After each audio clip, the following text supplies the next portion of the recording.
नमस्कार, आप देख रहे हैं RNTV नेशनल। मैं हूं आपके साथ प्रज्ञा पांडे। क्या भारत में ट्रांसजेंडर समुदाय का अधिकार अब खतरे में है? संसद ने नया बिल पास किया जो बदल रहा है ट्रांसजेंडर की पहचान का तरीका। पहचान अब आपके हाथ में नहीं, सरकार और डॉक्टरों के हाथ में होगी।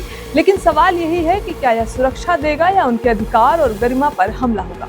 आज हम जानेंगे इस बिल की पूरी कहानी, पक्ष और विपक्ष की दलीलें और क्यों यह मामला अब देश भर में बहस का केंद्र बना हुआ है। 25 मार्च 2026 को देश की संसद से एक ऐसा बिल पास हुआ जिसने ट्रांसजेंडर समुदाय की पहचान को लेकर एक नई बहस शुरू की। यह बिल है transgender persons protection of right amendment bill 2026। इस बिल में सबसे बड़ी बहस सेल्फ आइडेंटिफिकेशन की है। अधिकार को लेकर हो रही एक तरफ सरकार है जो कह रही है कि बदलाव ट्रांसजेंडर समुदाय की सुरक्षा के लिए जरूरी कदम है।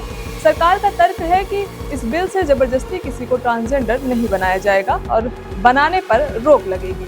दूसरी तरफ ट्रांसजेंडर समुदाय का है कि इस बिल का विरोध कर रहा है। उनका कहना है कि ये बदलाव सीधे सुप्रीम कोर्ट की 2014 में NALSA versus union of India में आए फैसले के खिलाफ है। इस फैसले में कोर्ट ने ट्रांसजेंडर समुदाय को थर्ड जेंडर के रूप में मान्यता दी थी। कोर्ट अपने फैसले में यह भी कहा था कि ट्रांसजेंडर को भी संविधान के तहत वही अधिकार मिलेंगे जो देश के बाकी नागरिकों को मिलते हैं। क्या है यह बिल, डिटेल में समझते हैं। यह बिल 2019 के ट्रांसजेंडर अधिकार कानून में बड़े बदलाव लाने का प्रस्ताव है, खास करके सेल्फ आइडेंटिफिकेशन यानी स्वयं अपनी पहचान निर्धारित करने के अधिकार को हटाने और पहचान प्रक्रिया को बदलने के लिए अब पहचान के लिए मेडिकल जांच और सरकारी सत्यापन जरूरी किए जा रहे हैं, जो कुछ लोगों को चिंता में डाल रहा है कि इससे पहचान का अधिकार व्यक्ति से सरकार के हाथों में चला जाएगा। सरकार का कहना है कि यह संशोधन सही पहचान और संरक्षण सुनिश्चित करेगा। दावा है कि यह गलत पहचान के दुरुपयोग को रोकने और योजनाओं का लाभ सही लोगों तक पहुंचाने में मदद करेगा।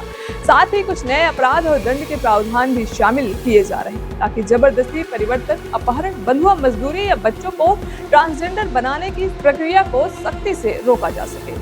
विरोधियों का मानना है कि यह बिल 2014 के सुप्रीम कोर्ट के नालसा फैसले की आत्मा के खिलाफ है, जिसमें कहा गया था कि ट्रांसजेंडर व्यक्ति खुद अपनी पहचान तय कर सकता है। विरोधियों का आरोप है कि अब पहचान को गवर्नमेंट मेडिकल प्रक्रिया के अधीन कर दिया गया है, जिससे मानव अधिकार और गरिमा पर चोट पहुंच सकती है।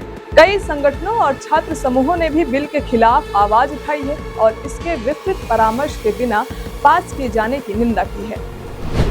जानते हैं बिल के प्रमुख बदलाव क्या है। सेल्फ आइडेंटिफिकेशन का अधिकार नहीं रहेगा। अब पहचान के लिए मेडिकल बोर्ड की सपोर्ट अनिवार्य होगी। ट्रांसजेंडर की परिभाषा भी संशोधित की जा रही है और इसमें उन लोगों को शामिल और बाहर किया जा रहा है जिनकी पहचान सामाजिक सांस्कृतिक समूहों से जुड़ी है या जिनके जन्म संबंधी परिस्थितियां हैं। दंड के प्रावधानों को कड़ा किया गया है। बच्चों को जबरन ट्रांसजेंडर बनवाने पर आजीवन कारावास और भारी जुर्माना जैसी सजाएं प्रस्तावित हैं। क्यों यह मामला इतना संवेदनशील है? यह सिर्फ एक विधेयक नहीं, यह पहचान, गरिमा, समानता और संविधान के मूल सिद्धांतों के साथ जुड़ा हुआ मामला है। समर्थक कहते हैं कि इससे दुरुपयोग पर रोक लगेगी, विरोधी कहते हैं कि इससे पहचान पर हमला होगा। अदालत में चुनौती की संभावना भी देखी जा रही है। 4,87,000 लोगों की पहचान क्या सुरक्षित है? देश में 2011 की जनगणना में पहली बार 3 जेंडर कोड दिए गए, एक पुरुष, दूसरा महिला और तीसरा अन्य या अदर। इस अन्य कैटेगरी में वे लोग शामिल थे जो खुद को पुरुष या महिला नहीं मानते थे, यानी ट्रांसजेंडर। उस समय कुल 4,87,803 लोगों ने इस कोड को चुना था। संविधान का आर्टिकल 14 सभी को बराबरी का अधिकार देता है और आर्टिकल 15 किसी भी लिंग के आधार पर भेदभाव को रोकता है। तो सवाल उठता है, क्या किसी समुदाय को उसकी पहचान से दूर रखना न्याय संगत है? 2014 के बाद ट्रांसजेंडर अधिकारों का सफर मजबूत रहा। 2017 में सुप्रीम कोर्ट ने निजता को मौलिक अधिकार माना। 2018 में सेम सेक्स रिलेशन को अपराध से बाहर किया गया। 2019 में आया transgender persons protection of rights act, जिसने पहचान प्रमाण पत्र और भेदभाव रोकने का ढांचा तैयार किया। 2020 में इसके नियम बने और पहचान सर्टिफिकेट की प्रक्रिया आसान की गई। 2023 में सुप्रीम कोर्ट ने साफ किया कि जो लोग खुद को पुरुष या महिला मानते हैं वे शादी कर सकते हैं। लेकिन 2026 का अमेंडमेंट बिल इस तंत्र को बदल देता है। सबसे बड़ा बदलाव सेल्फ आइडेंटिफिकेशन का है। अब पहचान मेडिकल बोर्ड और सरकारी मंजूरी से तय होगी। 2019 के कानून में ट्रांसजेंडर की परिभाषा व्यापक थी, पहचान से जुड़ी हुई थी।